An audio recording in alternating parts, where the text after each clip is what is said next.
were you when I needed you? Excuse my defense against your ignorance. I was once so full of hope and strength, believing if I started to disappear, you'd come search for me in my absence. Yet it seemed the deafening silence was like music to your ears, as long as I was breathing, stowed away in my own head, clinging to the neural pathways I had created for myself in order to be comfortable with my invisibility. It would be okay, right? Do I remain in the blind spot of your line of sight, or do you turn a blind eye as to not see my reflection in the harshest light? Are you scared that I reflect a hue of negligence, or that I somehow have disrupted ages of some unspoken, understood temperance? Sheltered in the cage that I have created for myself to be kept in, afraid of my own wings and where they could take me, because I was so good at manipulating my own homeostasis, who knows what I could do unhinged? Who knows who I could hurt, and the carelessness of maintaining half of me at exceeds expectations and the other half at below percentile. Does my voice still disappear, both the spoken and the written? Do my pleas dissolve at the tip of my tongue, just behind my teeth? Or maybe they dissipate in the acidic air around my mouth, until the sentences are nothing more than notes passed in class, intercepted by the teacher and thrown into the trash, burning a hole into the ground beneath. Do I write in invisible ink? If so, I'm sorry. That wasn't my intention. It has already taken enough time for you to have to use lemon juice or heat or a UV light in order to decipher my apology for never quite being the person you needed me to be. My sincerest remorse that my pain caused you such shame.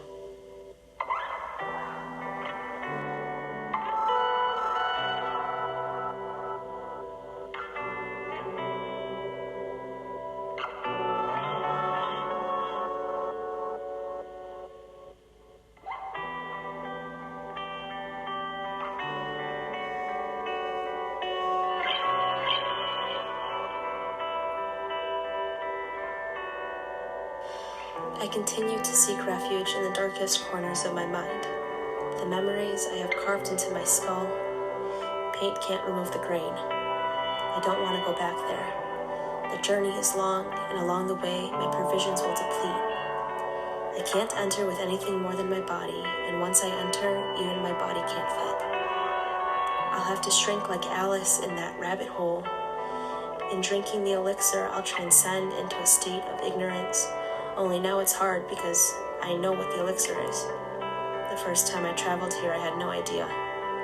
To be ignorant is to be unaware intentionally. I can never be truly unaware of the consequence of entering. I will always know now. Just like I know the true form of the silhouettes on the cave walls, the shadows that dance before me. Sometimes I prefer my ideas of what these shadows are, but I can't deny their truth.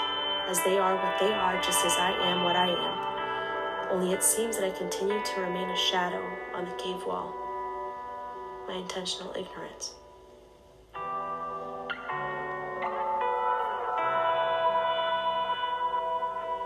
And now, as I sit here, another year gone by, I'm mourning the loss of a self. A state held so close, safe and contained.